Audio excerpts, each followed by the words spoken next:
நேர்மறையா யோசிக்கிறீங்க. அப்ப ஏன் என்னால வாழ முடியல? நான் வாழணும்னா என்ன பண்ணணும்? என்னால எனக்கு புடிச்சத வாழ முடியல. அந்த எனக்கு புடிச்சதுங்கிறது என்ன? அப்படின்னு தேடும்போது தான் நம்ம சோல் ஷாக்குக்குலாம் நான் வந்து சோல் ஷாக்குக்கு போனேன் ஆக்சுவலா. நான் என்னன்னா, அப்பதான் ரியலைஸ் பண்றேன். என்ன ரியலைஸ் பண்றேன்னா, ஆக்சுவலா நான் வந்து என்னோட ட்ரீம்ஸ்க்குள்ள இருக்கிற அந்த ட்ரீம் பெர்சன தான் எனக்கு என் லைஃப்ல இருக்கிற நிஜமான ஆண் கிட்ட எதிர்பார்க்கிறேன். ஆனா, அந்த நிஜமான ஆணுக்குன்னு ஒரு கேரக்டரிஸ்டிக்ஸ் இருக்கும்ல. அத என்னால உள்வாங்கிக்கவே முடியல. அதே மாதிரி அந்த என்னோட ட்ரீம் பெர்சனுக்கு இருக்கிற கேரக்டரிஸ்டிக்ஸ் இல்லாமல் வாழவும் முடியல. ஸோ அப்பதான் ரியலைஸ் பண்றேன். அப்போ உண்மையிலேயே அந்த ட்ரீம்ல வச்சிருக்க அந்த பெர்சன், அந்த கேரக்டரிஸ்டிக்ஸ் அதத்தான் நான் நேசிக்கிறேன். என் கண்ணு முன்னாடி நிஜத்துல இருக்கிற அந்த ஆணை நான் நேசிக்கல.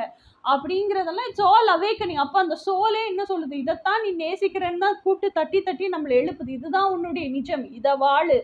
அப்படின்னு சொல்றது தான் ஸ்பிரிச்சுவல் அவேக்கனிங் இல்லையா? ஸோ இது நம்ம யோசிக்கும் போது தான் என்ன ஆகுது அப்படின்னு சொன்னா, கம்ப்ளீட்டா சோல் ஷாக்குக்கு போயிட்டேன். சோல் ஷாக்குக்கு போனதுக்கப்புறம் இத நான் அக்செப்ட் பண்ணிக்கிற அந்த டைம் பீரியட் இருக்குல்ல, ஐயோ! ஏன்னா நம்ம அவ்ளோ சோஷியல் கண்டிஷனிங்ல வளர்க்கப்பட்டிருக்கோம். சோஷியல் கண்டிஷனிங்ல என்ன கற்பனையிலயும், கனவுலயும் கூட கல்யாணம் பண்ணிக்கிட்ட ஆண தவிர, இன்னொரு ஆண நெனச்சு பார்க்கிறது கூட தப்பு.